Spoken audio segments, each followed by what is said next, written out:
Look at your thermostat. It might say 68 degrees. Maybe 72. You set it once, and you never think about it again. Now imagine this: no thermostat, no walls, no heater, just you, your bare hands, and a cold so brutal it could kill you in a single night. For over 300,000 years, that was the life of every single one of your ancestors, every single winter. And somehow, they didn't just survive. They thrived. The way they did it will change how you look at your own home forever. Let's start with how cold it really was. We're talking about minus 40 degrees Fahrenheit on the open Eurasian steppe, not the cold you feel walking to your car. This is the kind of cold where your skin starts to die in minutes, where every breath hurts, where the wind doesn't just chill you, it comes after you. Drop a modern person into an ice age winter with no preparation, and they're probably dead before sunrise. We all picture the same scene: shivering cavemen huddled around a tiny fire, barely making it through the night. But that picture is wrong. What archaeology actually found is a story about engineers. Here's the first surprise. Your ancestors mostly didn't live in caves. At a place called Kostroma in Russia, dating back 800,000 years, scientists found round pits dug 8 feet deep and 12 feet wide. Tool marks prove people dug these on purpose. Why go that deep? Because 6 to 8 feet underground,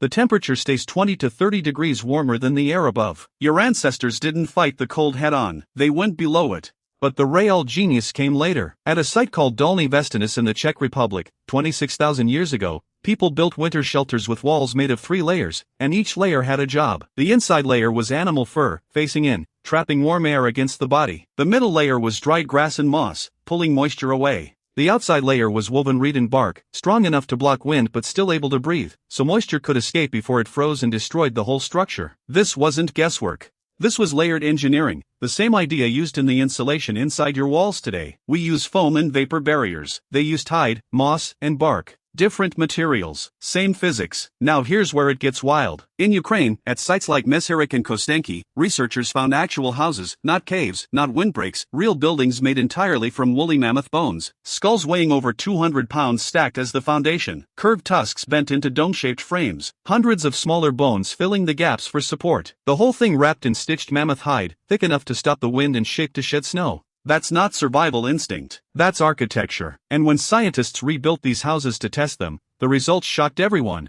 A properly built mammoth bone house could stay 40 to 50 degrees warmer inside than the freezing air outside, using nothing but a small fire. Modern Arctic shelters, with electric heaters and industrial insulation, often don't do any better than that. Stone Age people, using only bones and stone tools, matched modern Arctic engineering. None of it worked without fire, though. Fire was the entire operating system of Ice Age winter life. Inside these bone houses, there was one main hearth for heat, and smaller fires placed around the edges to create warm zones for different jobs, cooking here, toolmaking there, with babies and elders kept closest to the warmest spot. Nothing about the layout was random. On the open steppe, wood wasn't always around, so they built a backup fuel system: dried mammoth dung and specially treated bone. Chemical tests on the ash show this fuel wasn't just thrown on the fire. It was prepared on purpose for a specific kind of heat. They weren't burning whatever they found. They were managing fuel like a real resource. Then there's ventilation, and this is the part that genuinely impresses modern Arctic engineers. Without airflow, moisture from breathing and cooking builds up fast, and in freezing temperatures, that moisture turns to ice and destroys the shelter from the inside. At Kostenki, archaeologists found small vents near the ground to pull in fresh air,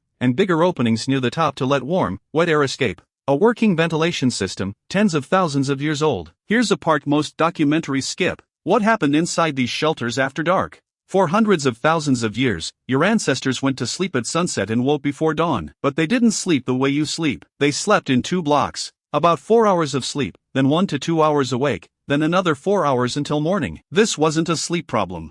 It was the natural human pattern, recorded across many old cultures, and confirmed by a 1992 study where psychiatrist Thomas Ware took away all artificial light from modern people for a month. Every single person went back to the same 2-part sleep on their own. A researcher named Polly Wiesner spent years studying the Jew/Hoansi people of the Kalahari, one of the last groups living close to this original human rhythm. She found that daytime talk and nighttime talk were completely different. During the day, 80% of conversation was practical: hunting, work, resources. At night, around the fire, 81% of conversation was stories. The fire was the first theater, the first classroom. Most of the famous Venus figurines from this era were found inside winter shelters. Much of the cave art from this period was made during the long winter months, when people were stuck inside. The art that shaped who we are wasn't made in summer's sunshine. It was made by firelight, inside a house of bones, while a frozen world waited outside. Building one mammoth bone house took 2 to 3 weeks of hard work from 8 to 10 adults. That means construction had to start in late summer or early fall, well before the weather made outdoor work impossible. Tool marks confirm this timeline. These weren't people reacting to a crisis. They were planners running a seasonal calendar in their heads. Food storage worked the same way. In frozen ground regions, people dug underground rooms connected to the shelters by short tunnels, natural freezers that kept meat safe through the harshest storms. Clothing followed the same layered logic as the houses. Multiple layers of different furs, wolf, fox, Arctic hare, each chosen for a specific job. Inner layers trapped warm air. Outer layers blocked wind and wet.